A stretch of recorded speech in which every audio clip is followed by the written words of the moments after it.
जी मैं हूं तलाल। आज हम पढ़ने लगे हैं फर्स्ट ईयर फिज़िक्स का chapter number 4 work and energy.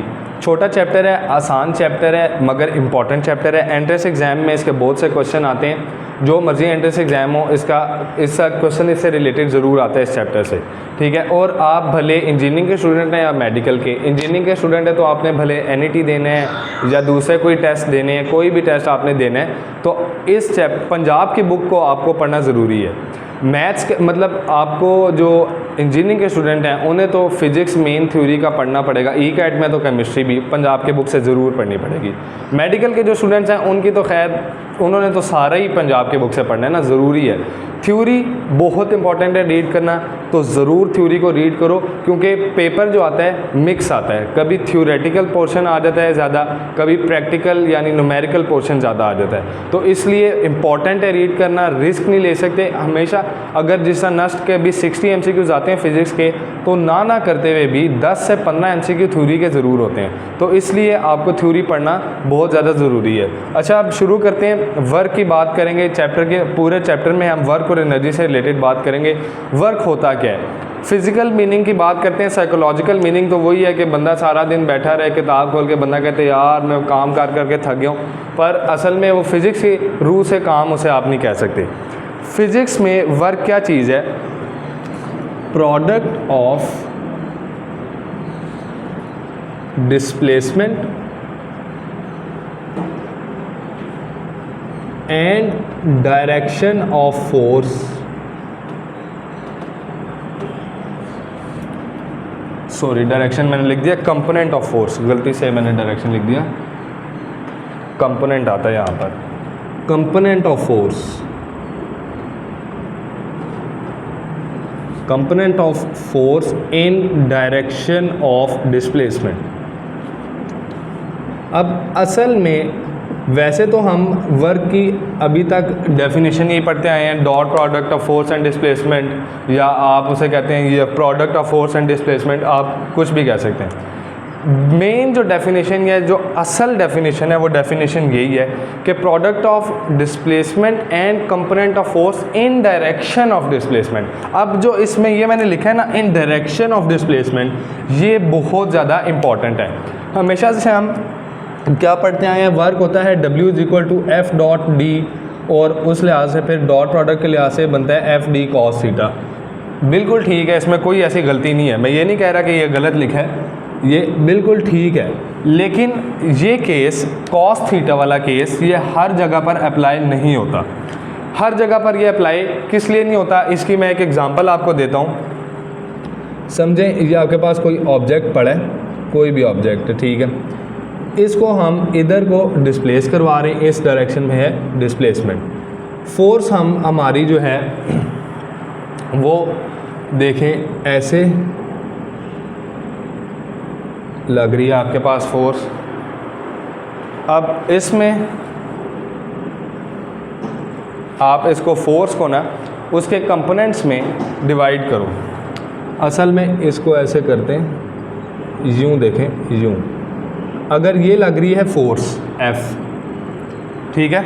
अब इसमें देखें, यहाँ पर वैसे तो हम देखें ये है थीटा, तो आम तौर पर जब हम इसको फोर्स को कंपोनेंट्स में डिवाइड करेंगे तो थीटा के सामने वाला कौन सा होता है, साइन, और ये जो होगा ये होगा कॉस। तो अब इस डेफिनेशन के मुताबिक क्या है, product of displacement into component of force in direction of displacement. अब डिस्प्लेसमेंट इस डायरेक्शन में है, तो इसी डायरेक्शन में फोर्स का कौन सा कंपोनेंट है, वो है कॉस थीटा। तो यहाँ से जब हम देखते हैं तो ये डेफिनेशन ये ठीक होती है, मतलब ये वाला कॉस थीटा वाला फार्मूला बनता है। मगर इसी से हम एक केस और जनरेट कर सकते हैं। मैं इसको इरेज करता हूँ। यहाँ पर हम एक केस चेंज करते हैं, इसको थोड़ा सा देखो कि ये ऐसे, और एंगल इसकी बजाय इसको चेंज करते हैं। ये देखें, असल में अगर मैं इसको चेंज करूं और ऐसे कर दूं, अब एंगल मैंने वहाँ की बजाय इधर से एंगल उठाकर इधर बना दिया। अब इसमें डिफरेंस क्या है, एंगल से बहुत बड़ा फ़र्क पड़ा है। एंगल के सामने वाला कौन सा होता है, फोर्स यही है, लेकिन इसके सामने वाला कंपोनेंट है साइन। एंगल के सामने वाला हमेशा साइन होता है, याद रखो। और ये वाला फिर दूसरा क्या होगा, एफ कॉस। अब इस सूरत में, इसको मैं इरेज करता हूँ, इस सूरत में डिस्प्लेसमेंट की डायरेक्शन में फोर्स का कौन सा कंपोनेंट है, डिस्प्लेसमेंट अगर इधर है तो फोर्स का कंपोनेंट इस साइड पे डिस्प्लेसमेंट की डायरेक्शन में कौन सा है, साइन। तो इस सूरत में जो हमारे पास वर्क आएगा वो आएगा displacement into F sine theta. तो अब जो कहने का मकसद ये है, जो हम हमेशा से पढ़ते आए हैं, ये एफ डी कॉस थीटा, ये हर केस के लिए अप्लाई नहीं होता, ये डिपेंड करता है कि एंगल किधर है, यानी इसीलिए ये लिखवाया है कि component of force in direction of displacement. इस वजह से ये आपको बताना ज़रूरी था, क्योंकि इससे रिलेटेड क्वेश्चन आ चुके हैं एंट्रेंस एग्जाम में पहले, तो इसलिए इस चीज़ को गौर से देख के, एंगल देख के सवाल सॉल्व करना है। ऐसे अंधाधुंध नहीं एफ डी कॉस थीटा पढ़ा था चलो लगा दो, नहीं भाई, गौर से एक दफ़ा पहले क्वेश्चन को तसल्ली से देख लो और उसके बाद करो।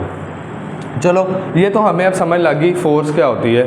अब सॉरी वर्क डन क्या होता है। अब ऐसे में पहले हम बात करते हैं work done by constant force, ठीक है। अभी हम बात दो तरह से करेंगे कि work done by constant force और work done by variable force.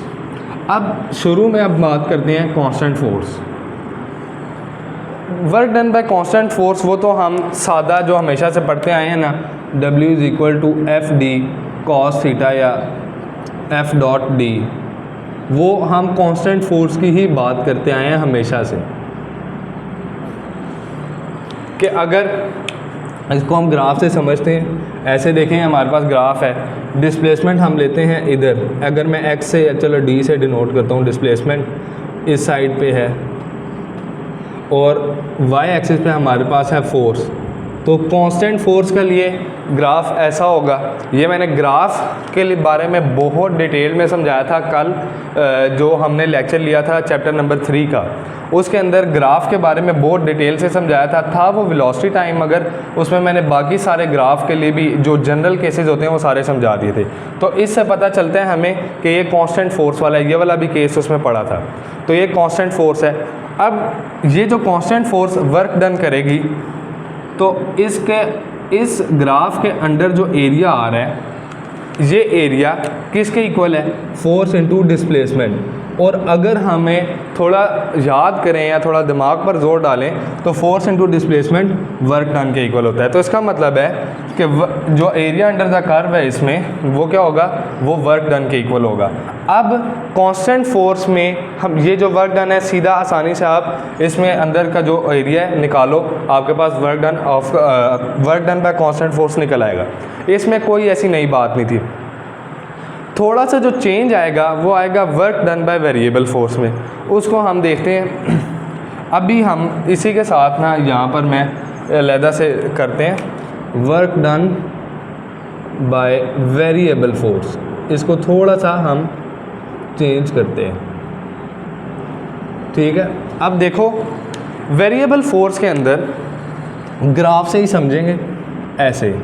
Variable force, अब यहाँ पर फोर्स है, यहाँ पर है डिस्प्लेसमेंट। वेरिएबल फोर्स के लिए जो इसका कर्व होगा वो सेम नहीं होगा, ऐसे मतलब सीधा नहीं होगा, ज़रूरी नहीं, अपनी मर्ज़ी से मैंने बनाया, ठीक है। टेढ़ा मेढ़ा कर्व है, यानी थोड़ा सा सीधा नहीं है, तो इससे पता चलता है कि वर्क फोर्स कांस्टेंट नहीं है। देखो पहले इधर है, फिर थोड़ी इंक्रीज़ हुई है, फिर डिक्रीज़ हुई है, और इस तरह वर्क यानी कांस्टेंट, फोर्स कांस्टेंट नहीं है। अब ऐसी सूरत में आप कैसे निकालोगे? अक्सर वैसे तो हम आम जो करते हैं तो work done by constant force से वो निकल आता है, सीधा आप उसे फार्मूले से कर सकते हैं या area under the curve graph बनाएं, निकल आएगा। लेकिन अक्सर औकात हमें ऐसे सूरत हाल पेश आती है कि वहाँ पर फोर्स कांस्टेंट नहीं होती। अब इसकी सबसे बेस्ट जो एग्ज़ाम्पल है वो है उसकी, ये ग्रेविटेशनल फोर्स की, कि देखो जब हम ऊपर जाते जाते हैं तो ग्रेविटेशनल फोर्स कम होती जाती है, क्योंकि हमें पता है उसका जो formula F is equal to Gm1m2/r², तो वो इन्वर्स रिलेशन है उसका r के स्क्वेयर के साथ, यानी डिस्टेंस के स्क्वेयर के साथ इन्वर्स रिलेशन है। अब चूंकि वो कांस्टेंट नहीं रहती, जब हम ऊपर शुरू में है तो फोर्स ज़्यादा है, डिस्टेंस थोड़ा है, फोर्स ज़्यादा है, ऊपर जा रहे हैं फोर्स कम है, ऐसी सूरत में फोर्स चेंज होती जा रही है। जब फोर्स चेंज हो रही है तो Fd का वो जो आपके पास प्रोडक्ट है वो सही नहीं आएगा। शुरू में एफ डी की वैल्यू ज़्यादा आएगी, बाद में एफ डी की वैल्यू कम आएगी। तो इस वजह से हमें ज़रूरत पड़ती है इस मेथड की कि work done by variable force calculate करने का। अब इसमें हम क्या करते हैं, ये मैं थोड़ा डिटेल में बताऊंगा अभी कि वेरिएबल फोर्स के लिए, क्योंकि इसी से रिलेटेड आगे भी आपके पास टॉपिक आएंगे तो जिसमें पाथ को डिवाइड करना होगा। असल में देखो, हम वेरिएबल फोर्स को, क्योंकि फोर्स कांस्टेंट नहीं है, हम चाहते हैं फोर्स हो कांस्टेंट, ताकि जब भी हम प्रोडक्ट लें तो प्रोडक्ट आसानी से निकल आ सके, यानी उसका सीधा आंसर निकले। अब देखो, तो हम ऐसी सूरत में जो ये डिस्प्लेसमेंट है ना, ये जो पाथ है यहाँ तक है, असल में इधर तक की बात कर रहे हैं हम, ठीक है। इस इतने हिस्से को यहाँ ओरिजिन से लेकर इधर तक हम इसको छोटे छोटे पार्ट्स में डिवाइड करते हैं, यानी डिस्प्लेसमेंट को हम डिवाइड करते हैं delta D1 plus delta D2 plus delta D3 up to delta DN, ठीक है। यानी हमने इसको छोटे छोटे n पार्ट्स में डिवाइड कर दिया है। अब हमने इसको डिवाइड क्यों किया है, आप लोगों ने फर्स्ट ईयर भी कर लिया है, सेकेंड ईयर भी कर लिया है, अक्सर जगहों पर ये वाला आता है, हमने अक्सर टॉपिक्स में पढ़ा है कि हम पार्ट्स को डिवाइड करते हैं यूनिफॉर्म करने के लिए, या उस सरफेस को डिवाइड करते हैं एन पार्ट्स में यूनिफॉर्म करने के लिए। इसकी रीज़न क्या है, इससे यूनिफॉर्म होता कैसे है। अब देखो, जब हम उसको एन पार्ट्स में डिवाइड करते हैं ना, तो ये जो है, अब चूँकि इसमें अब ये पार्ट बहुत छोटा है, ठीक है, इतने पार्ट में जो फोर्स लगेगी, वैसे टोटल फोर्स तो ये सारी है, लेकिन जब हमने लेकिन ये जो सारी फोर्स है ये टोटल डिस्प्लेसमेंट के लिए। अब चूंकि हम डिस्प्लेसमेंट को डिफरेंट पार्ट्स में डिवाइड कर चुके हैं, तो इसीलिए जो फोर्स भी टोटल होगी वो भी उतने n पार्ट्स में डिवाइड हो जाएगी। ऐसा ही है, जब फोर्स n पार्ट्स में डिवाइड होगी, इसी तरह इसके लिए यहाँ पर ऐसे आप करते करते यूँ बहुत सारे बना सकते हैं। अब जब फोर्स n पार्ट्स में डिवाइड हो जाएगी, तो असल में होगा क्या, जब डेल्टा D बहुत छोटा है तो फोर्स भी छोटी हो जाएगी। जब फोर्स छोटी होगी तो यानी उसके अंदर चेंज छोटा होएगा। अब इसमें मैं कहना क्या चाह रहा हूँ, यहाँ पर देखो, इसको मैं एक्सप्लेन करता हूँ थोड़ा। ये देखें, यहाँ इसको मैं इरेज करता हूँ। ऐसे देखो, ये समझो कि अगर आपके पास फोर्स हो ना 0 से 50 जा रही है, मिसाल के तौर पर मैं कहता हूँ 0 से 50 पे आपने आपकी फोर्स जो है 0 से 50 तक है, इसके बीच में आपके पास फोर्स चेंज हो रही है, तो अब इसमें जो 0 से 50 में फोर्स का चेंज आएगा वो ज़्यादा आएगा, वो मैक्सिमम 50 तक का आ सकता है ना, ऐसा ही है। अब चूँकि फोर्स का चेंज आएगा ज़्यादा, तो फोर्स, या अगर फोर्स यूनिफॉर्म नहीं है तो फोर्स ज़्यादा उससे फ्लक्चुएट कर सकती है। वैसे मैंने ग्राफ बनाया, ज़रूरी नहीं है इसी तरह का, लेकिन फोर्स का, क्योंकि फोर्स का मैग्नीट्यूड टोटल ज़्यादा है तो फोर्स फ्लक्चुएट ज़्यादा करेगी, ऊपर नीचे ज़्यादा हो सकती है। इसी के बजाय अगर हम उसको 0 से 1 के बीच रखें, अब देखो फोर्स फ्लक्चुएट भी करेगी तो 1 से तो ऊपर जाएगी नहीं और 0 से नीचे जाएगी नहीं। अब जितना मर्जी फ्लक्चुएट करा लो तो 1 से और 0 के बीच में ही रहेगी।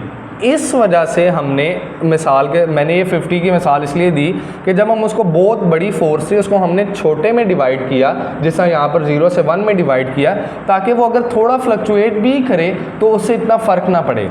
तो इस वजह से हम इसको n पार्ट्स में डिवाइड करते हैं। जब हम उसको n पार्ट्स में डिवाइड करते हैं तो फोर्स भी डिवाइड होती है। उम्मीद है कि आपको इस बात की समझ आई होगी कि इसको डिवाइड क्यों किया है, यूनिफॉर्म किस तरह बनी है। जब वो असल में जब हम उसको छोटे पार्ट्स में डिवाइड करते हैं तो फोर्स हो जाती है छोटी, फ्लक्चुएट कम करेगी, तो जितना फ्लक्चुएट कम करेगी फोर्स उतना यूनिफॉर्मिटी की तरफ मूव करती चली जाएगी। ये कहने का मकसद था। अब ये तो हमने देख लिया कि यहाँ पर फोर्स कैसे हो रही है। अब जब हम देखेंगे तो इस पार्ट का जो वर्क डन होगा इतने हिस्से का, वो होगा W1, ठीक है, वो होगा F1 D1 cos थीटा 1, ठीक है। इसी तरह W2 होगा, W3 होगा, W4 होगा। तो जब हम टोटल वर्क कैलकुलेट करेंगे तो टोटल वर्क W1 W2 इन सब का सम आएगा n तक, और इन सब के सामने फिर हम आगे ऐसे सिग्मा की नोटेशन लगाते हैं।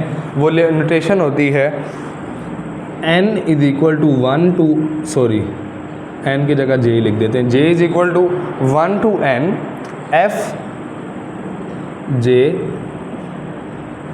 F J D J cos theta J, यानी हर पार्ट की हम अलग-अलग निकालें और फिर उसको सम करें। अब इससे हमें फ़ायदा क्या हुआ है, देखिए मैंने अभी आपको पहले बताया था कि हम जब उसको डिवाइड करते हैं, छोटा करते हैं, तो फोर्स कांस्टेंट होती जाती है। जब हम उसको कांस्टेंट करते, जितना हम उसको यूनिफॉर्म की तरफ चले जाते हैं तो उतनी कांस्टेंट होती जाएगी फोर्स। जब फोर्स कांस्टेंट होती चली जाएगी तो आप हर हिस्से का, इतने हिस्से का उतना एक्यूरेट आपका वर्क डन निकाल सकते हो। अब अगले हिस्से का उतना एक्यूरेट, अगले हिस्से का उतना। जब हम उसको अलहदा से कैलकुलेट करते हैं तो फिर हमारी हर हिस्से में, हर पार्ट में एक्यूरेसी बढ़ती जाती है। जब हर पार्ट की एक्यूरेसी बढ़ाओगे तो आपके पास आंसर एक्यूरेट आएगा, यानी जो एक्चुअल वैल्यू है, एक्चुअल वैल्यू ऑफ वर्क है, उससे करीब करीब आएगा।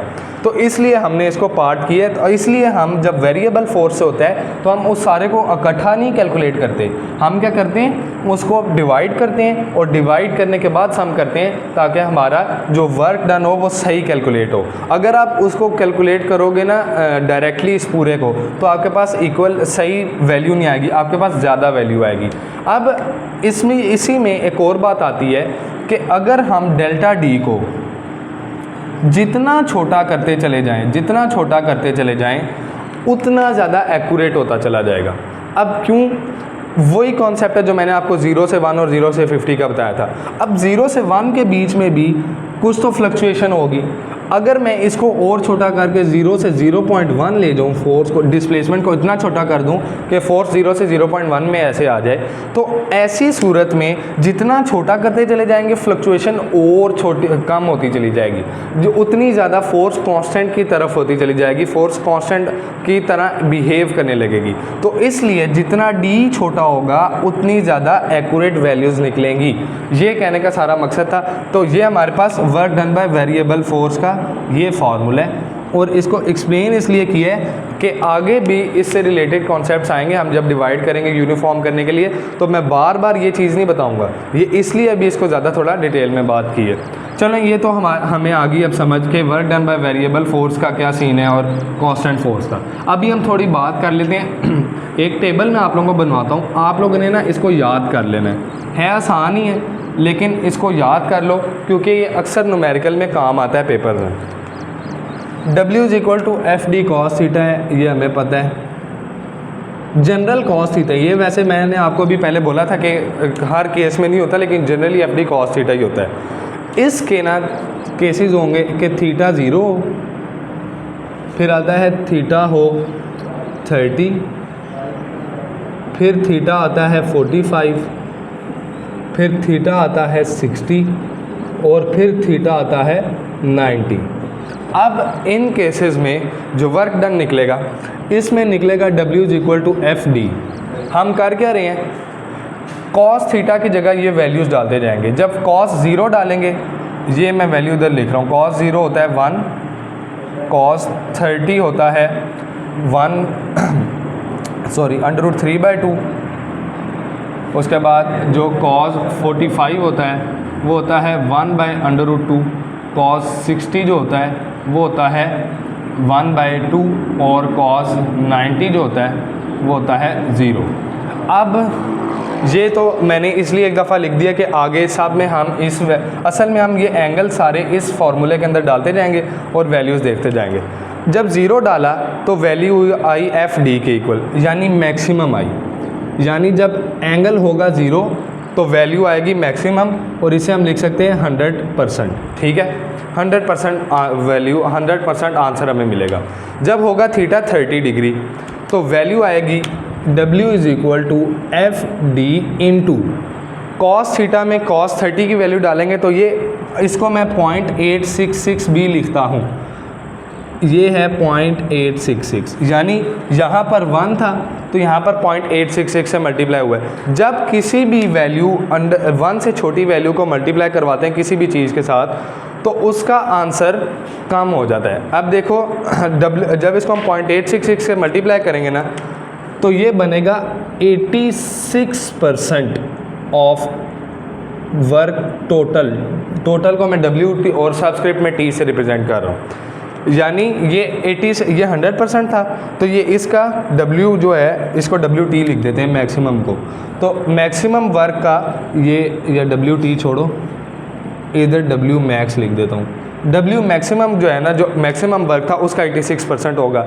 जब हम 45 पे जाते हैं तो वो बनता है W is equal to FD into इधर 0.866 की जगह आएगा 0.707। ये वैल्यूज़ आपको याद होनी चाहिए, ये वैल्यू इस फॉर्म में भी और पॉइंट्स के फॉर्म में भी। 0.707 तो ये वर्क होगा 70.7% ऑफ मैक्सिमम वर्क, ठीक है। जब हम 60 पे जाएंगे तो ये आएगा W is equal to FD into 0.5। अब ये क्या है 50% ऑफ मैक्सिमम वर्क। और जब हम 90 पे जाएंगे तो W क्या हो जाएगा 0, तो 0% आ जाएगा। अब ये मैंने आप लोगों को इसलिए लिखवाया है क्योंकि अक्सर ना वहाँ पर क्वेश्चन इस तरह आ जाता है कि जब ये इतना एंगल होगा तो ये मैक्सिमम कितनी परसेंटेज, ये क्या परसेंट होगा वर्क मैक्सिमम का, या इस तरह अगर ये एंगल है तो वर्क डन की परसेंटेज क्या होगी। तो इसलिए ये आप लोगों को वैसे लिखवाया है, लेकिन आसान है, आपको खुद भी करना आना चाहिए। वैसे याद कर लें तो ठीक है, वहाँ पर आपको सॉल्व करने की ज़रूरत नहीं पड़ेगी, टाइम बचेगा। लेकिन अगर फिर भी आपसे याद नहीं हो रहा, आपको थोड़ी मुश्किल हो रही है, तो आप ये करना कि एंगल को इसके अंदर डालो, जो वैल्यू आएगी वो अगर FD के इक्वल है तो मैक्सिमम है, अगर छोटी वैल्यूज़ हैं तो वो उसका कम होती चली जाएंगी, इस तरह आपके पास आ जाएगा। इसको याद रखना ज़रूरी है। अब एक और क्वेश्चन यहाँ पर, ये टेबल की आप लेना चाहते हैं स्क्रीनशॉट तो ले लें, इम्पॉर्टेंट टेबल है। इसके अलावा अब हम देखते हैं एक MCQ आया था बल्कि कि वर्क मैक्सिमम कौन सा है। क्वेश्चन था कि मैक्सिमम वर्क कौन सा है, इनमें और नीचे वैल्यूज़ दी थी। मैं लिखता हूँ यहाँ पर वैल्यूज़। एक था -500 जूल, B था -900 जूल, C था 700 जूल प्लस में, और D था +500 जूल। अब इसमें होगा क्या, बच्चे आप कंफ्यूज होंगे कि यार प्लस में मैक्सिमम 700 है, नेगेटिव में मैक्सिमम 900 है, लेकिन 700 -900 से तो बड़ा होता है, क्योंकि -900 तो वो माइनस में नेगेटिव में है, तो इसलिए वो छोटा होगा। अब यहाँ पर इसमें कॉन्सेप्ट थोड़ा डिफरेंट है। आप नंबर लाइन वाला कॉन्सेप्ट इसमें नहीं लगा सकते कि माइनस वाला जो नंबर है वो पॉजिटिव से छोटा होगा। जब भी मैक्सिमम वर्क की या मिनिमम वर्क की बात होगी तो हम ऑलवेज़ मैग्नीट्यूड को देखेंगे, हमेशा मैग्नीट्यूड। कभी भी आपने जब वर्क की बात करता है कि मैक्सिमम या मिनिमम, साइन को नहीं देखना, आपने हमेशा मैग्नीट्यूड को देखना है। ऐसी हालत में आपके पास जो सबसे बड़ा है वो 900 है और यही हमारा आंसर है। क्यों? अब ये क्यों है, माइनस वाला भी इसके इक्वल क्यों है? क्योंकि वर्क जो है, negative work done is as significant as positive work done. अब ये बात का मतलब क्या है? नेगेटिव वर्क डन का सिर्फ ये मतलब है, नेगेटिव साइन का सिर्फ ये मतलब है कि हम जिस डायरेक्शन में फोर्स लगा रहे थे डिस्प्लेसमेंट ऑपोजिट डायरेक्शन में हो रही थी, सिर्फ इसका ये मतलब है, इसका कोई डिफरेंट नहीं है। तो इसीलिए यहाँ पर ये मैंने लिखा कि वर्क डन जो उतना ही नेगेटिव वर्क डन उतना ही सिग्निफिकेंट है जितना पॉजिटिव वर्क डन है। तो इसलिए अच्छा जी, मैं कहता कि नेगेटिव वर्क जो है, ये मैंने स्टेटमेंट लिखी कि negative work done is as significant as positive work done. यानी नेगेटिव वर्क डन, सिर्फ नेगेटिव का मतलब ये नहीं है कि वो छोटा है या क्या है। नेगेटिव का सिर्फ और सिर्फ मतलब ये है कि आप जिस डायरेक्शन में फोर्स लगा रहे हैं डिस्प्लेसमेंट ऑपोजिट डायरेक्शन में हो रही है, लेकिन वर्क ज़रूर हो रहा है। तो मैग्नीट्यूड की जब देखें तो नेगेटिव वर्क डन ये नहीं कहता कि छोटा है, सिर्फ वो डायरेक्शन के बारे में बताता है। तो जब भी वर्क डन की बात आए तो आपने हमेशा उसकी मैग्नीट्यूड चेक करनी है, ना कि साइन। तो इसीलिए कि जो नेगेटिव भी वर्क डन होता है, यानी -500 जूल प्लस 500 जूल, ये दोनों एक ही जितने वर्क हैं, सिर्फ डायरेक्शन ऑपोजिट्स हैं इनकी। तो इसीलिए जब भी इस तरह का आए तो आपने साइन नहीं देखना, मैग्नीट्यूड देखनी है। ठीक हो गया। अब ये तो हमने कुछ चीज़ें देखी। इसके बाद अब हम आगे आते हैं, तो इसमें देखो अब हमारे पास आता है कि work done by gravitational field. ये हमने पहले आप लोगों ने फर्स्ट ईयर में पढ़ रखा है, बड़ा इंपॉर्टेंट टॉपिक था बोर्ड के लिहाज से भी। पहले इससे हम बात करते हैं कि फील्ड दो तरह की होती हैं। पहले तो बात करते हैं कि फोर्सेस जो हैं कौन सी हैं। एक फ़ोर्स होती हैं जो फील्ड फोर्स होती हैं और दूसरी जो फील्ड फोर्स नहीं होती। अब फील्ड फोर्स कौन सी होती हैं? ऐसी फोर्स जो कि अपनी किसी यानी ऐसी फोर्स जो किसी एक उसके इर्द गिर्द एक उसके लिमिट हो, यानी एक ऐसा दायरा या एक इतनी हदूद जिसके अंदर वो किसी दूसरी वैल्यू को या किसी दूसरी चीज़ को अट्रैक्ट करती है या उस पर फोर्स एक्सर्ट करती है। तो ऐसी फोर्स यानी अब जिस तरह ग्रेविटेशनल फोर्स है वो अपने इर्द गिर्द यानी अर्थ के इर्द गिर्द चीज़ों पर एक्सर्ट करती है अपनी फोर्स को, यानी अपने आप को एक्सर्ट करती है। तो ऐसी फोर्स जो किसी भी चीज़ के इर्द गिर्द किसी रीजन में फोर्स एक्सर्ट करती है, उस पर एक्सर्ट हो रही है, तो उसको हम कहते हैं फील्ड फोर्स, जिसमें किसी ख़ास रीजन की बात हो। जबकि ऐसी फोर्स जो किसी रीजन पर ना डिपेंड करती हो वो फील्ड फोर्स नहीं कहलाती। यानी मिसाल के तौर पर अब ग्रेविटेशनल फोर्स जो है वो तो फील्ड फोर्स है, लेकिन अगर किसी बंदे को मैं थप्पड़ मारूं या कोई बंदा मुझे मारे तो वो ऐसे नहीं होगा कि वो उतनी रीजन में उसे मार देगा या क्या, सिर्फ कांटेक्ट में ही आके वो फोर्स उस पर एग्जर्ट होगी। अब फील्ड फोर्स और दूसरी जो फोर्स है उसके बारे में तो हमने सीखा। फील्ड फोर्स में भी आगे से दो तरह की आती हैं। अब ये ना फील्ड फोर्स, तो इसको आगे से दो तरह में डिवाइड किया है, एक है कंजर्वेटिव और एक है नॉन कंजर्वेटिव। अब नॉन कंजर्वेटिव और कंजर्वेटिव में फ़र्क क्या है? देखें कि जो कंजर्वेटिव और नॉन कंजर्वेटिव वाली फोर्सेस होती हैं, ऐसी फोर्स अब दो करैक्टरिस्टिक से देखते हैं हम इसको। ऐसी एक तो है कि work done along close path, W सिर्फ लिखते हैं, अलोंग क्लोज पाथ वो हो इक्वल टू 0, और दूसरा है work does not depend upon path followed. ये डिफरेंस पता होना ज़रूरी है।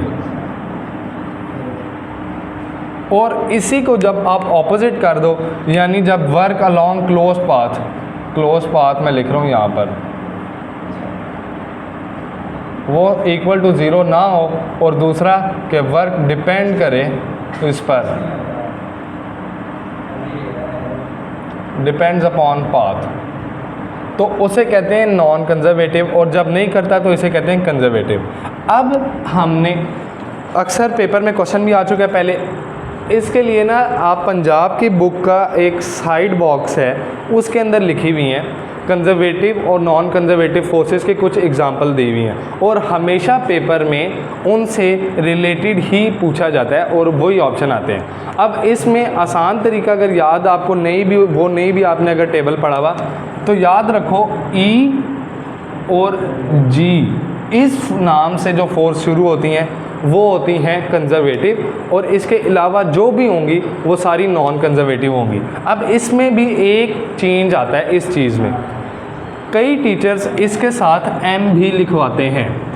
अब M जो है, M यहाँ पर है मैग्नेटिक फील्ड।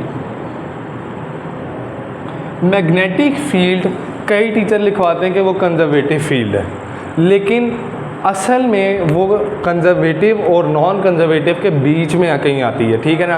आप उसको एग्जैक्टली कंजर्वेटिव भी नहीं कह सकते और एग्जैक्टली नॉन कंजर्वेटिव भी नहीं कह सकते। तो इसलिए उस लिहाज से फिर मैग्नेटिक, और उस साइड बॉक्स में भी जब आप देखेंगे उस साइड बॉक्स में भी मैग्नेटिक का जिक्र नहीं है, तो इसलिए मैं यहाँ पर ये नहीं लिखवा रहा, ठीक है ना।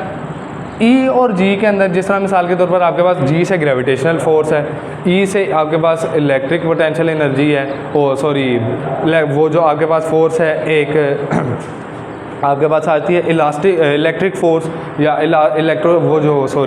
इलास्टिक स्प्रिंग फोर्स है, इस तरह की चीज़ें, ये जो हैं ये कंजर्वेटिव हैं। इसके अलावा कोई भी होगी, जिस तरह अगर F से तो फ्रिक्शनल फोर्स, वो नॉन कंजर्वेटिव है, या कोई भी दूसरी होगी एयर रेजिस्टेंस की सारी, वो नॉन कंजर्वेटिव होंगी।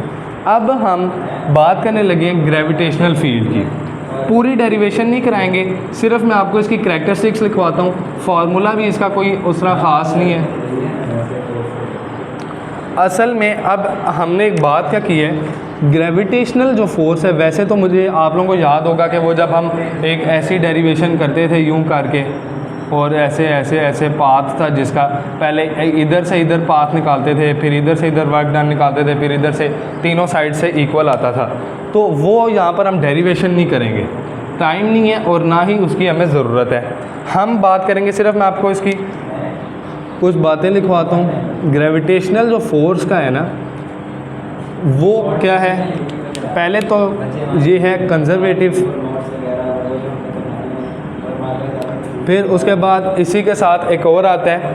इसमें अब चूँकि कंजर्वेटिव है तो इसकी वही दो बातें कि work done along close path वो ज़ीरो होगा,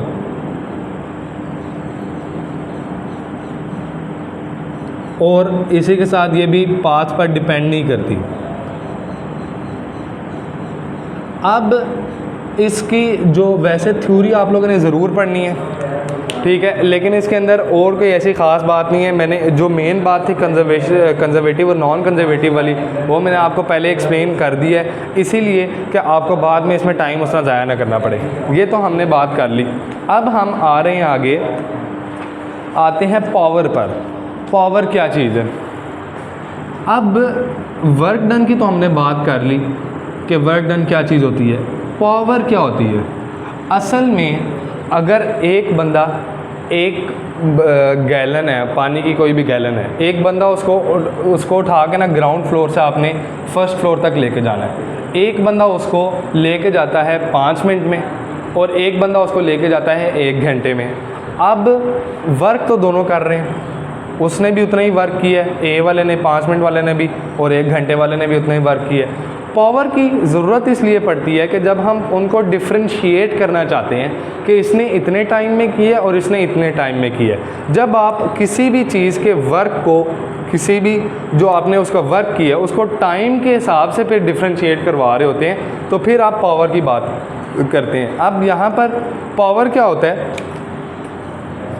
पावर होता है work done over time taken. ये तो मैं आपको उस तरह वो फार्मूले उस डेफिनेशन नहीं लिख के दे रहा। Work done over time taken आप लोगों ने पहले ये सुन रखा है, ठीक है। और इसके अंदर भी इंस्टेंटेनियस पावर आती है, और वो मैंने आप लोगों को कल जो चैप्टर नंबर 3 का लिया था लेक्चर, उसमें बहुत डिटेल में समझाया था कि इंस्टेंटेनियस कैसे आता है। वो इसी वजह से आया था, बताया था कि आगे आपके पास जितनी भी दफ़ा आएगा तो मैं बार बार ये नहीं हर दफ़ा इंस्टेंटेनियस को एक्सप्लेन करूँगा, तो इसलिए मैंने आपको उस टाइम ये सब बताया था। तो इंस्टेंटेनियस पावर के साथ बस लिमिट लग जाती है यहाँ पर। तो इस तरह ये तो हमने देख लिया कि पावर क्या चीज़ है। अब पावर का वेलोसिटी के साथ रिलेशन भी एक बनता है। एक रिलेशन है पावर का F.V, ठीक है, ये पावर का रिलेशन भी है।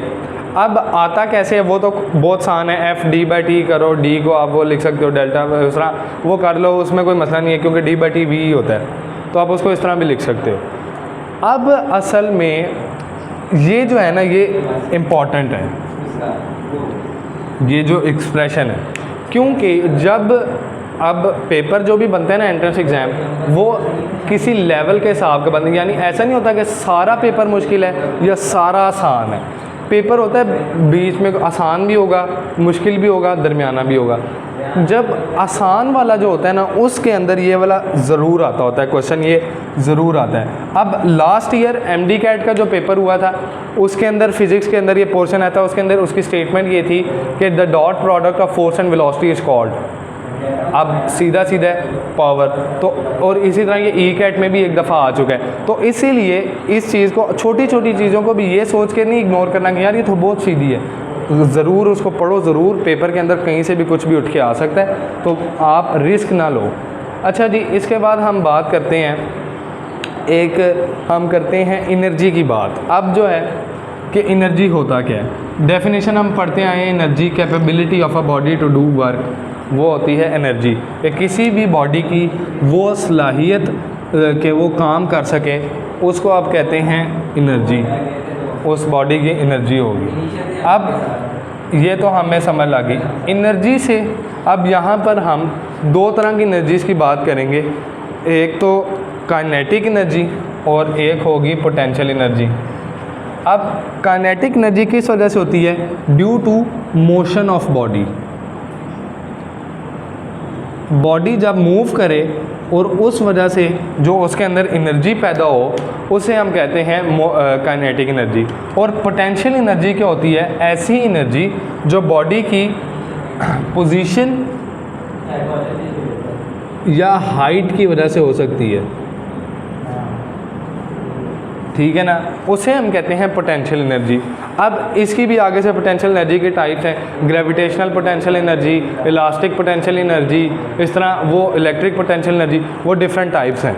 अब काइनेटिक एनर्जी का जो मोशन के लिए हिसाब से फार्मूला है वो है के is equal to half mv², पढ़ रखा है साहब ने पहले। और पोटेंशियल का जो ग्रेविटेशनल की बात कर रहा हूँ मैं यहाँ पर, ग्रेविटेशनल पोटेंशियल एनर्जी की बात कर रहा हूँ, क्योंकि हम इस चैप्टर में उससे रिलेटेड ही बात करेंगे। तो वो होता है mg और h, ठीक है, ये हमें पता है और ये आप सब ने पहले पढ़ रखा है, इसमें कोई ऐसी नई बात नहीं आई, ठीक है ना। ये तो हमें पता है, इसमें सीधा सीधा हमने बस थ्योरी इसकी ज़रूर पढ़नी है आपने, ठीक है। अब ये तो हमारे पास इसकी सिर्फ एनर्जी की टाइप्स थी। अब आगे आपके पास आएगा वर्क एनर्जी प्रिंसिपल, और ये बहुत इम्पॉर्टेंट है कहने के। और इसकी एक वर्क एनर्जी प्रिंसिपल भी, इससे ना क्वेश्चंस काफ़ी सॉल्व होते हैं, इसलिए ये इंपॉर्टेंट है। एक तो वर्क एनर्जी प्रिंसिपल और एक और भी है, दूसरा वो आगे हम देखते हैं। वर्क एनर्जी प्रिंसिपल कहता क्या है? अब मैंने जो खुद एक NET दिया था, NET था या ECAT था, अब मुझे सही याद नहीं है, उसके अंदर वर्क एनर्जी प्रिंसिपल का उसने स्टेटमेंट पूछी थी, या मतलब उसने बोला था कि what is work energy principle, तो उसका ऑप्शन नीचे लिखा होता कि W is equal to delta KE। असल में होता क्या है कि वर्क जो है change in kinetic energy, change in kinetic energy होता है वर्क डन। अब और ये बड़ा इंपॉर्टेंट है, इसको आप इस तरह भी लिख सकते हैं कि delta KE is equal to W। अब ये तो हमने इसकी सीधे सीधे ये स्टेटमेंट का भी MCQ बन के आया था, तो इस तरह आप एक तो ये चीज़ याद रखनी है, और इसको आप दूसरी तरह भी लिख सकते हैं आगे W is equal to FD, और इसको आप half mv² minus half mvi², वो आप कर सकते हैं, उसमें कोई नहीं। इम्पॉर्टेंट किस लिहाज से न्यूमेरिकल के लिए कि अक्सर क्वेश्चंस में आपको वर्क एनर्जी प्रिंसिपल यूज़ करके कभी वो आपको वेलोसिटी फाइंड करने का कह सकते हैं, और कभी आपको फोर्स या इस तरह। तो अक्सर जगहों पर या कई न्यूमेरिकल्स में आपको जहाँ पर वर्क होता है उसको डेल्टा KE से रिप्लेस करना पड़ता है, और कहीं कहीं डेल्टा KE को वर्क से रिप्लेस करना पड़ता है, तो इसलिए इसका ये बहुत इम्पॉर्टेंट है, ठीक है। अब इसके बाद हमारे पास थ्योरी इनकी ज़रूर पढ़नी है, मैं डिटेल में नहीं जा रहा क्योंकि वो FSC की तरह फिर उसको पढ़ाने लग पड़ेंगे तो यूँ आपका फिर काम हो गया, तो जल्दी काम उस तरह नहीं होगा। तो इसीलिए हम बात करेंगे सिर्फ बेसिक जो यानी एंट्रेंस एग्ज़ाम के लिहाज से इंपॉर्टेंट है। अब इसी तरह एक और है एब्सोल्यूट पोटेंशियल एनर्जी। वैसे ये बोर्ड के लिहाज से जब देखो तो ये बड़ा इंपॉर्टेंट है, लॉन्ग क्वेश्चन में आता है, और लेकिन एब्सोल्यूट पोटेंशियल एनर्जी जब हम एंट्रेंस एग्ज़ाम के लिहाज से देखते हैं तो हमें सिर्फ और सिर्फ इसकी दो चीज़ों को देखना है। एक इसका ये जो फार्मूला है -gm × m 1/r1 -1/rn, पीछे डेरिवेशन पे नहीं जा रहे, आप लोगों को भी पता है कैसे होती है, मुझे भी पता है कैसे होती है, तो इसके उस पे नहीं जाते। एक तो इस फार्मूले को यूज़ करके न्यूमेरिकल में आ सकते हैं, और दूसरा इसका जब हम इसको यूँ लिख सकते हैं -gm/r। ये पता है, सिर्फ आप लोगों को ये भी पता है कि सिर्फ r कैसे आता है, जब हम इसको इन्फिनिटी डालते हैं तो ये ज़ीरो हो जाता है, तो सिर्फ ये चीज़ बचती है। तो असल में अच्छा, अब इसमें हम बात करते हैं कि ये जो है एब्सोल्यूट पोटेंशियल एनर्जी, ये होता क्या है?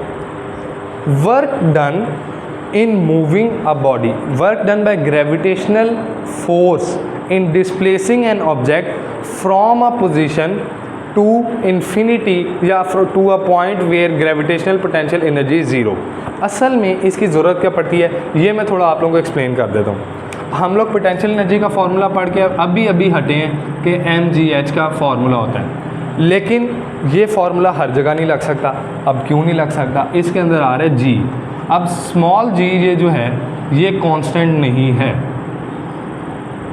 ठीक है। अब ये आप लोगों को पता है कांस्टेंट नहीं है क्योंकि ये भी इन्वर्स स्क्वायर रेडियस के डिस्टेंस के इन्वर्स स्क्वायर के साथ इसका रिलेशन होता है। तो असल में जब ये g ना कांस्टेंट नहीं रहती, शुरू में आपकी जो g जहाँ पर मैक्सिमम है आपकी पोटेंशियल एनर्जी मैक्सिमम है, ऊपर जा रहे हो पोटेंशियल एनर्जी चेंज हो रही है, ऊपर जा रहे हो g चेंज, फिर पोटेंशियल एनर्जी चेंज, अब वो कांस्टेंट नहीं रह रही। इस वजह से फिर हम जब एब्सोलूट पोटेंशियल एनर्जी की बात करते हैं, जब हमने अर्थ से बहुत दूर जाना हो, जब डिस्टेंस बहुत बड़ा कवर करना हो, ऐसी हालत में फिर हम यूज़ करते हैं एब्सोलूट पोटेंशियल एनर्जी।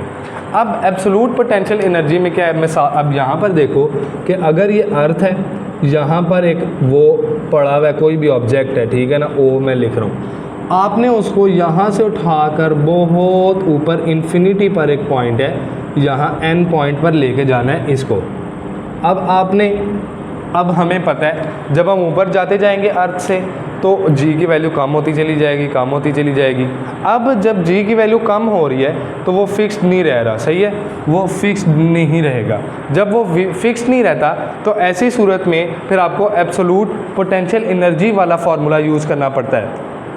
और इसमें भी वही डिस्टेंस को हम n पॉइंट्स में आगे डिवाइड करते हैं। ये आप लोगों को भी पता है, वो अभी पहले बता के आया था कि n पॉइंट्स में क्यों डिवाइड करते हैं। इसमें देखो बस ये दो फार्मूले इसके अंदर आपको मेन याद रखने हैं एब्सोलूट पोटेंशियल एनर्जी के। मैंने बस आपको यहाँ पर ये एक्सप्लेन किया है कि हमने इसका इस्तेमाल यानी इसको यूज़ क्यों किया या इसकी ज़रूरत क्यों पड़ती है, क्योंकि वो फार्मूला फिर सही नहीं रहता। इसलिए फिर इस फार्मूले को या इसको यू से भी रिप्रेजेंट किया जा सकता है, इस फार्मूले को फिर हम यूज़ करते हैं। ये आप लोगों को समझ लगी। इसके बाद अब आपके पास आ रहा है एस्केप वेलोसिटी। डिटेल में नहीं जाऊंगा मैं, आप लोग सोच रहे होंगे ये तो इतना बड़ा टॉपिक है, इसने कैसे कर दिया, सिर्फ दो बातें बताई हैं। भाई मैंने आपको बताया वो सारा लंबा टॉपिक है, इस वजह से उसमें डेरिवेशन है, डेरिवेशन की ज़रूरत नहीं है, बात ख़त्म, टॉपिक छोटा। सीधी बात करेंगे एस्केप वेलोसिटी पे आते हैं। एस्केप वेलोसिटी हर चीज़ के बारे में मैं आपको कहता होता हूँ कि किसी भी चीज़ का जो नाम है ना वो ऐसे ही नहीं रख दिया गया। आपका भी जो नाम है आपके अम्मा अब्बा ने जो रखा है उसका कुछ सोच के ही रखा होगा। यहाँ पर भी जो नाम है ना एस्केप वेलोसिटी, साइंसदानों ने कुछ साइंस लगाई थी, दिमाग लड़ाया था तो रखा है। वेलोसिटी का तो हमें पता है क्या चीज़ होती है। एस्केप का मतलब यहाँ पर नाम से देखो, नाम से आपको याद आएगा। एस्केप होता है किसी चीज़ से फरार हो जाना, बच के भाग जाना। अब हम ये जब भी किसी चीज़ को कोई बॉल है ऊपर फेंकते हैं वो नीचे आती है, और जब हम उसको और ज़्यादा वेलोसिटी से फेंकते हैं थोड़ा और ऊंचा जाती है फिर नीचे आती है। जब हम वेलोसिटी बढ़ाते चले जाएं एक ऐसा पॉइंट आएगा कि बॉल वापस आएगी नहीं, बॉल निकल जाएगी अर्थ की। अब नीचे किस वजह से आ रही थी, अर्थ की ग्रेविटेशनल फोर्स की वजह से। जब आप उसको इतनी वेलोसिटी दे दो कि वो अर्थ की ग्रेविटेशनल फोर्स ग्रेविटेशनल फील्ड से ही बाहर निकल जाए तो उस वेलोसिटी को कहते हैं एस्केप वेलोसिटी। अब एस्केप वेलोसिटी का सीधा हम लिखेंगे फार्मूला, कोई हम इसकी डेरिवेशन नहीं करेंगे क्योंकि डेरिवेशन आनी ही नहीं है। एक तो इसका जनरल फार्मूला है और एक और इसका फार्मूला है √2 स्मॉल g इंटू आर। अब इसमें अक्सर क्वेश्चन आता है कि उसका ना रेडियस के साथ क्या रिलेशन है। अब जब आप इस हिसाब से देखते हो तो उसका इन्वर्स रिलेशन है √r के साथ, और इस हिसाब से देखते हो तो डायरेक्ट रिलेशन है √r के साथ। तो जनरली जब आपके पास वहाँ पर अगर लिखा हो ना कि वो मैथ कांस्टेंट है क्या, तो जनरली आपने इस फार्मूले के मुताबिक देख के बात करनी है कि r का इन्वर्स रिलेशन है उसके मैथ के साथ, ठीक है। अब देखो ये जो एस्केप वेलोसिटी की बात मैंने आपको की कि होती क्या है, हम बॉडी को वो वेलोसिटी दें, इतनी वेलोसिटी दें कि बॉडी अर्थ की ग्रेविटेशनल फील्ड से ही बाहर निकल जाए, वापस आए ना, उस वेलोसिटी को कहेंगे एस्केप वेलोसिटी। अब इसमें जो है ना ये है मैस ऑफ प्लैनेट, और इससे रिलेटेड एक एमसीक्यू भी आता है कि escape velocity mass of object पे डिपेंड नहीं करती बल्कि मास ऑफ प्लैनेट पे डिपेंड करती है। एक एमसीक्यू मुझे याद आया था, उसमें था कि अगर हम एक m मास के ऑब्जेक्ट को रिप्लेस कर दें 3m मास के ऑब्जेक्ट से तो फिर उसकी एस्केप वेलोसिटी पे क्या फ़र्क पड़ेगा। और बच्चों ने गलती कर दी थी कि उसकी और उधर ऑप्शन था भी कि स्क्वायर रूट 3 टाइम्स हो जाएगी, वेलोसिटी करनी पड़ेगी, लेकिन ऐसा होता नहीं है। किस वजह से? क्योंकि भाई साहब अभी मैंने बताया है ऑब्जेक्ट के मास पे डिपेंड नहीं करता, प्लैनेट के मास पे डिपेंड करता है। और हर प्लैनेट की एस्केप वेलोसिटी डिफरेंट है क्योंकि हर प्लैनेट के लिए m की वैल्यू डिफरेंट है। अब इसमें अर्थ की जो है, अर्थ की है अप्रॉक्सीमेटली, असल में इक्वल तो नहीं लिख सकते, 11 किलोमीटर पर सेकंड, और ये बहुत ज़्यादा है। वैसा देखने में आप कह रहे हो कि ये क्या, ये तो 11 किलोमीटर छोटी सी थोड़ी सी है। 11 किलोमीटर पर सेकंड, 11 किलोमीटर पर आवर की बात नहीं हो रही। एक सेकंड में 11 किलोमीटर, उड़ के जाने शक्तिमान थोड़ी हो तुम लोग। अच्छा जी, अब एक ये तो है अर्थ की, इसी से रिलेटेड आपने आगे आना है। आपके पंजाब की जो टेक्स्ट बुक है ना, उसमें एक साइड टेबल बना हुआ है और बहुत बहुत बहुत इम्पॉर्टेंट है। इसका ये टेबल है, इसके अंदर एस्केप वेलोसिटीज़ सब प्लैनेट्स की लिखी हुई हैं। इसका मैं यहाँ पर लिख रहा हूँ टेबल, मस्ट है मस्ट है मस्ट है मस्ट है। मैं इस पर बहुत ज़्यादा ज़ोर दे रहा हूँ क्योंकि सिर्फ इस टेबल से पास्ट में इस टेबल के अंदर ना आपके पास मून, मरकरी, मार्स, वीनस, अर्थ, सैटर्न, यूरेनस, नेपच्यून, जुपिटर, इन सब की लिखी हुई, यानी पूरे सोलर सिस्टम की हमारे लिखी हुई है कि हर प्लैनेट से एस्केप वेलोसिटी कितनी है। और इसमें से हर किसी का एमसीक्यू आ चुका है नेक्स्ट के अंदर, पास्ट पेपर में, हर किसी का। तो इस टेबल को बहुत ज़रूरी है याद करना। मैं यहाँ पर नहीं लिखवा रहा, टाइम नहीं ज़ाया करते, आगे चलेंगे। टेबल ज़रूरी याद करना, ज़रूरी याद करना। पेज नंबर 88 पर टेबल मौजूद है। Punjab text book board, Punjab text book board, 2-3 बहुत दफ़ा बोल दिए, अब खुद करना है। वहाँ पर आ गई तो मेरा मुंह नहीं आगे, मुझे नहीं कहना कि यार ये क्या कह रहे हो। और जो हमारे पास बच्चे पढ़ रहे हैं, जो हमारे जिनका ग्रुप में भी है, उनको मैं इनकी एक पिक्चर भी भेज दूँगा इसकी, कि वो उनको देख लें कि असल में वैसे तो आप खुद भी देख सकते हैं, आपके पास पंजाब की बुक होगी, क्योंकि मैं 50 दफ़ा कह चुका हूँ पंजाब की बुक ख़रीदो, पढ़ोगे तो उससे फिर ही कुछ काम बनेगा। लेकिन मैं फिर भी आपको इसकी पिक्चर भेज दूँगा वहाँ पर। एस्केप वेलोसिटी, अब ये तो थी एस्केप वेलोसिटी की बात। इसमें मेन जो क्वेश्चन, एक तो वो आता है कि मास ऑफ ऑब्जेक्ट पे, एक तो आता है कि अगर हम मास ऑफ प्लैनेट को चेंज करें तो फिर क्या होगा, एक आता है कि मास ऑफ ऑब्जेक्ट करें चेंज तो क्या होगा, और फिर तीसरा इसमें से क्वेश्चन आता है कि अर्थ की, वो टेबल से आता है कि मून की एस्केप वेलोसिटी क्या है, सैटर्न की एस्केप वेलोसिटी क्या है, नेपच्यून की क्या है। तो इस तरह आपने फिर खुद उसको करना है, आपने वो टेबल ज़रूर याद करना है। उसके बाद आपके पास आ रहा है inter conversion of potential energy and kinetic energy. अगर आपको याद हो तो अभी 5 मिनट पहले ही मैंने जब आपको वर्क एनर्जी प्रिंसिपल पढ़ाया तो मैंने आपको कहा था ये बहुत इंपॉर्टेंट है और एक और चीज़ इंपॉर्टेंट है। तो जो दूसरी चीज़ की मैं बात कर रहा था वो यही है, inter conversion of kinetic energy and potential energy. अब ये इम्पॉर्टेंट क्यों है? वैसे तो इसमें कोई वो तरह नहीं है, सीधी बात है, 2 स्टेटमेंटों की बात है, 2 इक्वेशंस की, तो आपको वो हो जाएगा। लेकिन इम्पॉर्टेंट इसलिए कि बेतहाशा एमसीक्यूज़ इस इक्वेशन से रिलेटेड आते हैं, बेतहाशा एमसीक्यूज़, तो इसीलिए, और उनमें ना बच्चा वैसे देख के थोड़ा कंफ्यूज भी हो जाता है, तो इसलिए ज़रूरी है आपने इसको ज़रूर पढ़ना है। असल में जब भी एक बॉडी यहाँ पर मौजूद है, इधर हाइट h है इसकी, ठीक है, इधर इसे हम कहते हैं हाइट h। जब ये यहाँ से नीचे को आ रही है तो एक पॉइंट ऐसा आएगा, इसे मैं कहता हूँ पॉइंट A, इसे मैं कहता हूँ C और इसे मैं कहता हूँ पॉइंट B। अब अगर इतनी हम टोटल हाइट को कहते हैं h, टोटल जो है यहाँ से यहाँ तक, इतनी हाइट को मैं कहता हूँ x, और इसको फिर ये क्या बनेगी h माइनस x। अब इसमें देखो, जब हम बॉडी को हाइट h से फेंकते हैं, इधर बॉडी की एनर्जी है पोटेंशियल सिर्फ और सिर्फ, क्योंकि बॉडी रेस्ट पे है, काइनेटिक तो होगी नहीं, क्योंकि मैंने आपको कहा था वो मोशन की वजह से होती है, तो सिर्फ होगी पोटेंशियल और वो होगी mgh। जब आप बॉडी को फेंकोगे नीचे तो चूंकि हाइट कम हो रही है हाइट, h की वैल्यू कम होती जा रही है, h की वैल्यू कम हो रही है तो पोटेंशियल एनर्जी की वैल्यू कम हो रही है।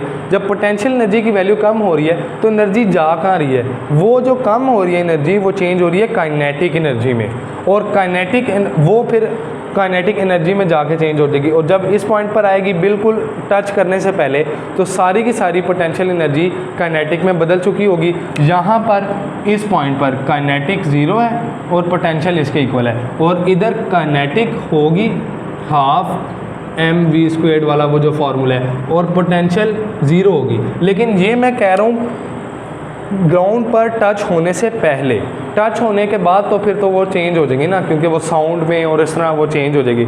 लेकिन ये मैं बात कर रहा हूँ ग्राउंड पर टच होने से बिल्कुल पहले, उस टाइम इसकी पोटेंशियल एनर्जी बिल्कुल 0 होगी।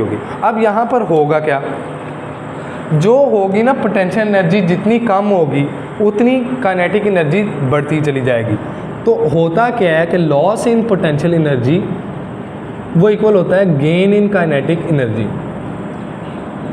अब ये किस सूरत में है, when air friction is neglected. अब इसमें दो केसेस हैं। एक ऐसा केस होता है कि जब आप एयर फ्रिक्शन को निगलेक्ट कर देते हो, आप कहते हो कि एयर रेजिस्टेंस को हम गिन ही नहीं रहे, हम कहते हैं without air resistance ideal case है। तो उसमें जितनी पोटेंशियल एनर्जी में चेंज आएगा वो सारे का सारा काइनेटिक एनर्जी में इंक्रीज आएगा। लेकिन दूसरा केस होता है, और अच्छा इसी को मैं एक लिख सकता हूँ, mgh1 - h2 equals to half mv² - v1²। ये वही चीज़ लिखी है। डेल्टा जो चेंज है पोटेंशियल में, पोटेंशियल शुरू पे क्या था h1, अगर इसे देखो h1 कहो तो जो टोटल थी mgh1 नीचे जाके कम हुई, उसमें से माइनस की mgh1 - mgh2 इक्वल किसके है, हाफ mv² - हाफ mv1²। तो इस तरह change in potential equals to gain, loss in potential gain in kinetic. ठीक है, अब ये तब है जब एयर फ्रिक्शन को निगलेक्ट किया है। जब हम एयर फ्रिक्शन को निगलेक्ट ना करें तो फिर ऐसी सूरत में आपको एयर फ्रिक्शन के अगेंस्ट भी काम करना पड़ेगा, क्योंकि वो भी बॉडी को रोक रही है। तो उसमें फिर क्या होता है कि लॉस इन पोटेंशियल एनर्जी वो इक्वल होता है gain in kinetic energy plus work done against friction.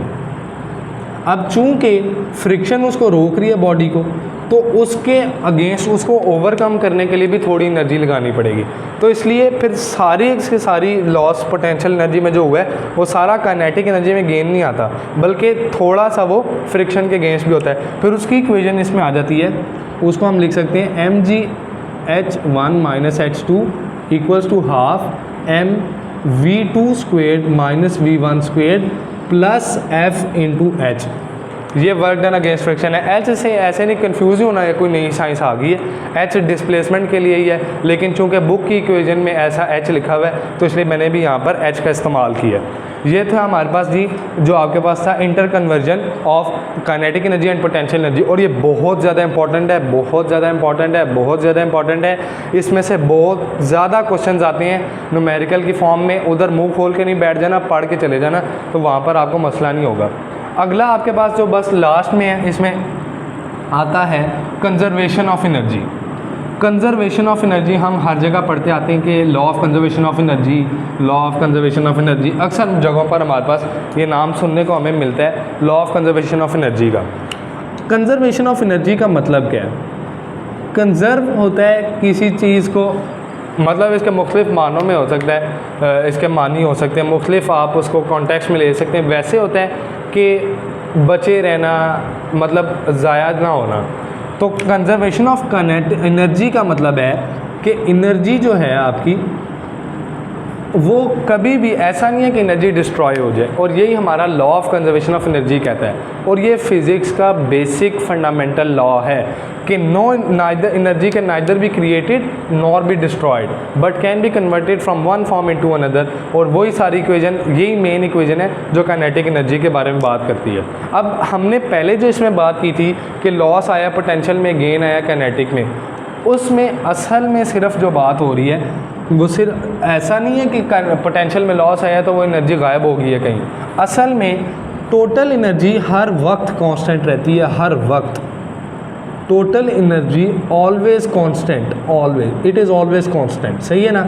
Total energy जो होगी वो kinetic energy plus potential energy के इक्वल होगी। अब यहाँ पर काइनेटिक एनर्जी ज़ीरो है, पोटेंशियल एनर्जी सिर्फ है, तो इसलिए यहाँ पर टोटल एनर्जी सिर्फ पोटेंशियल एनर्जी के इक्वल है। जब आप इधर पहुँचते हो तो पोटेंशियल ज़ीरो हो जाती है, सिर्फ काइनेटिक रह जाती है, तो काइनेटिक भी किसके इक्वल हो, फिर यहाँ पर टोटल एनर्जी किसके इक्वल होगी, सिर्फ काइनेटिक के। बीच में जो है थोड़ी काइनेटिक होती है, थोड़ी पोटेंशियल होती है, तो इसलिए एनर्जी जो है वो काइनेटिक और पोटेंशियल दोनों के सम के इक्वल होगी। अब हमें जो लगता है कि यार एनर्जी कंजर्व है, लेकिन आम जिंदगी में जब यूँ तो एनर्जी कभी ज़ाया नहीं होनी चाहिए। आम ज़िंदगी में जब हम देखते हैं तो बॉल जब हम फेंकते हैं, अगर मैंने अपने घर की छत से बॉल नीचे फेंकी है तो बॉल एनर्जी कंजर्व होनी चाहिए, तो बॉल नीचे लग के बिल्कुल वापस ऊपर मेरे हाथ में दोबारा आनी चाहिए, जबकि ऐसा नहीं है, बॉल उतनी हाइट तक दोबारा रिबाउंड नहीं करता। अब इसकी वजह से अब होता क्या है कि हमने बात की एनर्जी डिस्ट्रॉय नहीं हो सकती, क्रिएट नहीं हो सकती, लेकिन एनर्जी कन्वर्ट तो हो सकती है।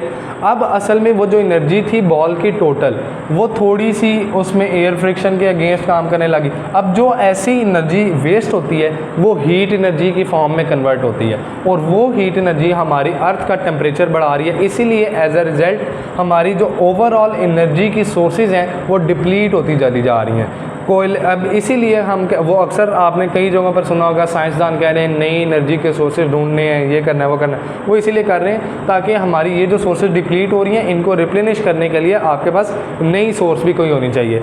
इसके अलावा आपके पास जो आता है वो फिर आगे आपके पास पंजाब की बुक में आप पढ़ेंगे तो आगे आपकी सीधी सीधी थ्योरी है कि एनर्जी की जो डिफरेंट सोर्सेज हैं, कि energy from tides, energy from waves. Important नहीं है, सच्ची बताऊँ कोई इम्पॉर्टेंट नहीं है ये, लेकिन इसमें से सिर्फ एक चीज़ आती है, सोलर एनर्जी में से ना, इसमें से वो दो तरह के एमसीक्यूज़ पूछते हैं कि सोलर कांस्टेंट की वैल्यू।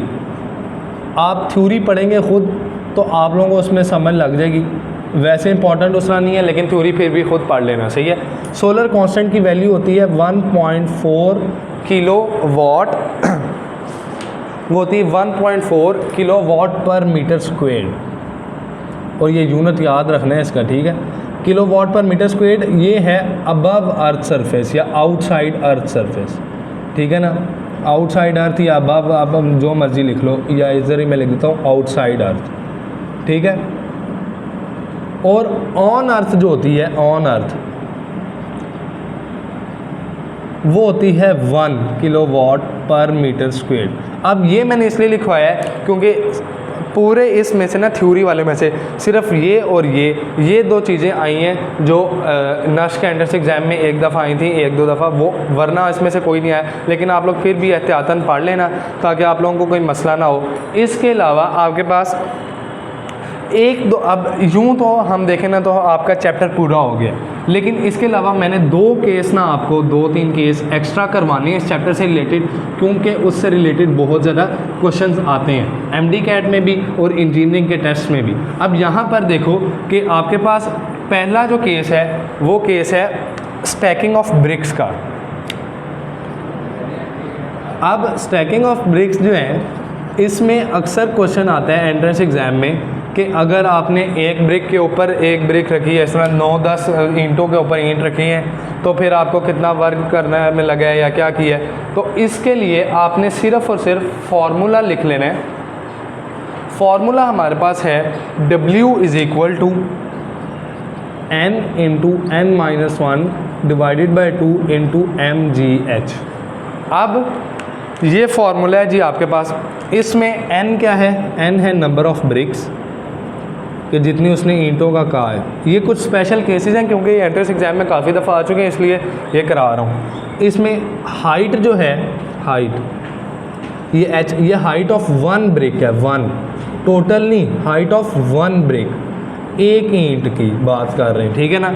ये आपके पास आ गया। और मैस जो है m, मैस भी सिर्फ और सिर्फ एक ईंट का ही है। ऐसा नहीं है कि 9 ईंटें हैं तो 9 ईंटों का मैस डाल दो, नहीं। मैस ऑफ 1 ब्रिक, ये मैंने लिखा है यहाँ पर स्पेशल 1, ठीक है ना, ये बात ध्यान रखनी है। ये आपके पास ये केस था कि इसका सिर्फ और सिर्फ फार्मूला आपको लिखवाना था कि क्योंकि ये पेपर में अक्सर आता है। और इसके अलावा एक और इम्पॉर्टेंट केस है, वो इससे भी इम्पॉर्टेंट है, वो है मोमेंटम और काइनेटिक एनर्जी के दरमियान का रिलेशन।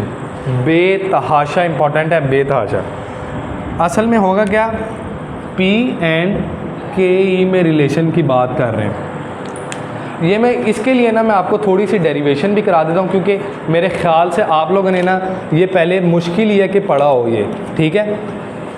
इसमें या क्या पता कई टीचर्स ने आपको कोई अच्छा टीचर मिल गया हो तो करा दिया हो, ठीक है। लेकिन वैसे काइनेटिक एनर्जी का फार्मूला ये होता है, हमें मालूम है। तो वी स्क्वायर्ड को मैं लिख सकता हूँ half M V into V, लिख सकते हैं ना, ये यू नहीं है, वी है, सही है, वी इंटू वी, ये हम लिख सकते हैं।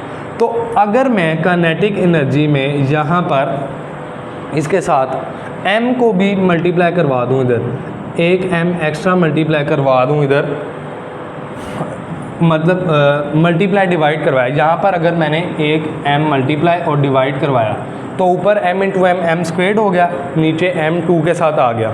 अब देखो मोमेंटम का फॉर्मूला मैंने आप लोगों को उस पिछले चैप्टर में पढ़ाया था, P is equal to M V. तो काइनेटिक एनर्जी को मैं ये लिख सकता हूँ कि एम वी का स्क्वायर डिवाइडेड बाय 2m, लिख सकते हैं ना। और इसी को हम लिख सकते हैं kinetic energy is equal to P का स्क्वायर डिवाइडेड बाय 2m। अब जिनके ऊपर मैं ये ऐसे नीले से मैं जिनको लिख रहा हूँ ना, ऐसे हाईलाइट कर रहा हूँ ब्लू मार्कर से, इनको ना आपने याद रखना है, ये वाले रिलेशंस, ये इंपॉर्टेंट है। Kinetic energy is equal to P square by 2m। और यहाँ से ही आप मोमेंटम को भी काइनेटिक एनर्जी के फॉर्म में लिख सकते हो। मैं ये इरेज कर रहा हूँ, इसी को आप मोमेंटम को भी काइनेटिक एनर्जी के फॉर्म में लिख सकते हो। P is equal to under root 2m into K, ठीक है ना, ये अंडर रूट 2m भी लिख सकते हो अगर काइनेटिक एनर्जी को E में से रिप्रेजेंट करो। तो ये और ये आपने रिलेशन याद रखना है। अब ये जो है ना, और एक और भी है, एक तो ये वाला है और एक और आपके पास रिलेशन है, kinetic energy equals to half P into V. अब ये जो है ना, ये बड़े इंपॉर्टेंट रिलेशन है।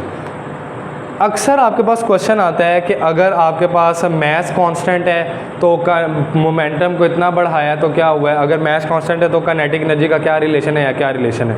तो उसके लिए देखो क्या करना है। अब इसमें ना जब मैस होना कांस्टेंट, मैस है कांस्टेंट, दो तरह का हो सकता है, या तो होगा मैस कांस्टेंट या तो होगी वेलोसिटी कांस्टेंट। ये दो केसेस हैं इसके। अगर मैस हो कांस्टेंट तो फिर हमने फार्मूला यूज़ करना है ये वाला। मैस कांस्टेंट है तो kinetic energy is directly proportional to momentum का स्क्वायर, ये ज़रूरी है। जब मैस कांस्टेंट है तो ये वाला फार्मूला लगता है, जब वेलोसिटी कांस्टेंट है तो ये वाला फार्मूला लगता है। जब वेलोसिटी कांस्टेंट है तो kinetic energy is proportional to single, सिर्फ P। अब देखो इस हिसाब से जब आप देखो मोमेंटम डबल करो तो काइनेटिक एनर्जी 4 दफ़ा हुई है, और अगर आप इधर करो डबल तो सिर्फ 1 दफ़ा बढ़ी है। अब देखो कि यहाँ पर जो आपने किया है काइनेटिक एनर्जी का, इसमें अगर किसी ने नहीं ये पढ़े हुए रिलेशन, वहाँ पर क्वेश्चन आया वो तो सीधा सीधा कर देगा भाई, अगर ये वाला उसको रिलेशन पता है वो कहेगा चलो भाई डबल कर दो, तो 4 गुना कर दिया। अगर ये डबल हुआ है 4 गुना, नहीं भाई, आपने ज़रूर स्टेटमेंट देखनी है कांस्टेंट किस चीज़ को रखा है। कांस्टेंट रखोगे वो देखोगे तो फिर ही आप कर सकोगे। और इसी से रिलेटेड आपके पास percentage increase in kinetic energy भी आता है जब पोटेंशियल पर मोमेंटम चेंज करो, और परसेंटेज इंक्रीज या डिक्रीज इन काइनेटिक एनर्जी और परसेंटेज इंक्रीज या डिक्रीज इन मोमेंटम। सिर्फ ये हम बात करेंगे। एक है percentage increase in kinetic energy, ठीक है, if when percentage increase in momentum is given, ठीक है ना। असल में अब इसका लिए ना फार्मूला एक, ये ना थोड़ा सा ट्रिक सी बनाई हुई है। Percentage increase in kinetic energy equal होता है 2n + n² / 100। अब देखो जब आपके पास परसेंटेज इंक्रीज़ दिया हो ना मोमेंटम में कि 30% इंक्रीज़ है या 40% इंक्रीज़ है, तो आपने डायरेक्टली परसेंटेज डालनी है। यानी अगर 30% है ना तो n यहाँ पर 30 आएगा। ऐसा नहीं 30% को आपने 0.3 लिखना है, डायरेक्टली वो परसेंटेज डालनी है। लेकिन ये फार्मूला तब काम करता है when percentage increase in momentum is greater than 10%। जब 10% से ग्रेटर होगा ना मोमेंटम में इंक्रीज़, तो फिर ये वाला फार्मूला लगेगा। अगर when percentage increase in momentum is less than 10%, तो फिर फार्मूला आएगा 2n, बस सिर्फ फिर 2n आएगा। और ये बात की है परसेंटेज इंक्रीज़ इन काइनेटिक एनर्जी, ठीक है ना। जब आपके पास परसेंटेज इंक्रीज़ इन मोमेंटम दिया हो और वो हो 10% से ज़्यादा, तो फिर आपने ये फार्मूला लगाना है 2n + n²/100। और जब आपके पास परसेंटेज इंक्रीज़ दिया हो मोमेंटम में मगर आपके पास वो 10% से कम हो, तो सिर्फ 2n डालना है। और इसी को जब आपने percentage decrease in kinetic energy निकालना है, डिक्रीज़, जब आपने परसेंटेज डिक्रीज़ निकालना है तो बस आपने यहाँ पर माइनस का साइन लगा देना है। फिर आपने क्या करना है, ऐसे, ये डिक्रीज़ के लिए। और जब आपके पास उसके लिए भी यही है, इंक्रीज़ ग्रेटर देन 10% है तो माइनस के साथ, और अगर लेस देन 10% है तो सिर्फ 2n आएगा। और एक और इसमें बस आखिरी है आपके पास कि परसेंटेज इंक्रीज़ या decrease in momentum when percentage increase या decrease in kinetic energy is given. अब इस बात को ध्यान से सुनना, दोनों का फार्मूला डिफरेंट है। Percentage increase in momentum when percentage increase in kinetic is given। अब इस बात को थोड़ा गौर से सुनना, इसका फार्मूला थोड़ा चेंज है उससे, उसी से नहीं निकालते रहना दूसरे के अंदर चेंज, ठीक है ना। परसेंटेज इंक्रीज मोमेंटम के अंदर कब है, वो इक्वल होता है square root 1 plus increase -1 into 100, ठीक है। ये है जब मोमेंटम में इंक्रीज़ आए। और जब डिक्रीज़ इन मोमेंटम आए, या सॉरी अगर डिक्रीज़ इन काइनेटिक एनर्जी आए, तो डिक्रीज़ इन मोमेंटम कैसे निकलेगा, उसमें से थोड़ा सा इसको चेंज करेंगे, ये आएगा 1 minus square root 1 minus decrease into 100। ये फार्मूले हैं दो, इस लिहाज से आपने। और एक और भी आता है कभी कभी, रेशो का पूछता है P1/P2, तो वो होगी √KE1/KE2। ये आपके पास आता है, ये स्क्वायर वाले रिलेशन से आता है। तो यूँ आपके पास एक्स्ट्रा केसेस भी जो थे वो भी करवा दिए हैं, दूसरा भी करवा दिया है। थ्योरी ज़रूर पढ़ना है इस चैप्टर की। कोई भी आपको इस चैप्टर में मसला है, कोई चीज़ समझ नहीं आई, आप ज़रूर पूछें, कोशिश करेंगे आपको फौरी जवाब दें। और अगर कोई आपको समझ नहीं आ रही तो आप बस सवाल ही पूछ सकते हैं, हम तो यही कह सकते हैं। और बहुत शुक्रिया, अल्लाह हाफ़िज़।